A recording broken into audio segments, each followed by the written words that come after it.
കുറച്ച് ദിവസങ്ങളായി അങ്ങനെ കുറച്ച് ദിവസങ്ങളായിട്ട് അതിന്റെ പ്രശ്നങ്ങളായിട്ട് പോയിക്കൊണ്ടിരിക്കുകയായിരുന്നു. വീണ്ടും നിങ്ങളോ? വേറൊന്നല്ല, ബ്രേക്കപ്പ് ആകാൻ കാരണം വേറൊന്നല്ല, അവളുടെ കുറച്ച് അനാവശ്യ ചാറ്റും കാര്യങ്ങളും അവളും വേറൊരു റിലേഷൻ ഉണ്ടായിരുന്നു. അയ്യോ കാര്യമില്ലടാ. അപ്പൊ എല്ലാം പറഞ്ഞ പോലെ അവളുടെ കുറച്ച് അനാവശ്യ ചാറ്റും കാര്യങ്ങളും അവളും വേറൊരു റിലേഷൻ ഉണ്ടായിരുന്നു. അത് വേറെ ആരുമില്ല, എന്റെ കൂട്ടുകാരൻ തന്നെയാണ്. ഞാൻ അവനെ കൂടെ കൊണ്ട് നടന്നവൻ തന്നെയാണ്. അവൻ തന്നെയാണ് എന്നെ ചതിച്ചത്. പുതിയ ഇറക്കുമതി. ഞാനും വിഷ്ണുവായിട്ട് കുറച്ച് പ്രശ്നങ്ങളുണ്ടായിരുന്നു ഇങ്ങനൊരു ആടെ പേരിൽ.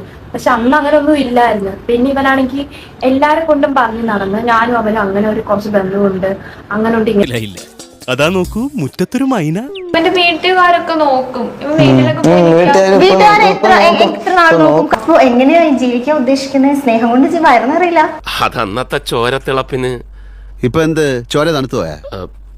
തണുത്ത് മരവിച്ചു എന്ന് പറയുന്നതാവും ശരി. ഇവ കഞ്ചാവൊക്കെ ആദ്യം വലിക്കുമായിരുന്നു, അതെനിക്ക് അറിയായിരുന്നു. പിന്നെ ഇതൊക്കെ നിർത്തിയാലേ ഞാൻ വരുത്തോളന്നാ ഞാൻ അവനെ കൊണ്ട് പറഞ്ഞത്. എന്നെ കൊണ്ട് എല്ലാം നിർത്തി എന്നാ പറഞ്ഞത്. പിന്നെ ഞാൻ അറിയാതെ ഈ കഞ്ചാവ് ഇതൊക്കെ വലിച്ചിട്ടാണ് അവൻ ഇങ്ങനത്തുള്ള സംശയം കേട്ട് ഞാൻ മടുത്തു ഒക്കെ കാണിച്ചത്. അപ്പൊ അതുകൊണ്ട് ഞാനിപ്പൊ ശരിക്കും കാണിച്ചു കൊടുക്കുക ഇവനുമായിട്ടുള്ള ഈ ബന്ധം. ഇപ്പോഴാണ് ശരിക്കും ഇനിയാണ് കാണിച്ചു കൊടുക്കാൻ പോകുന്നത്.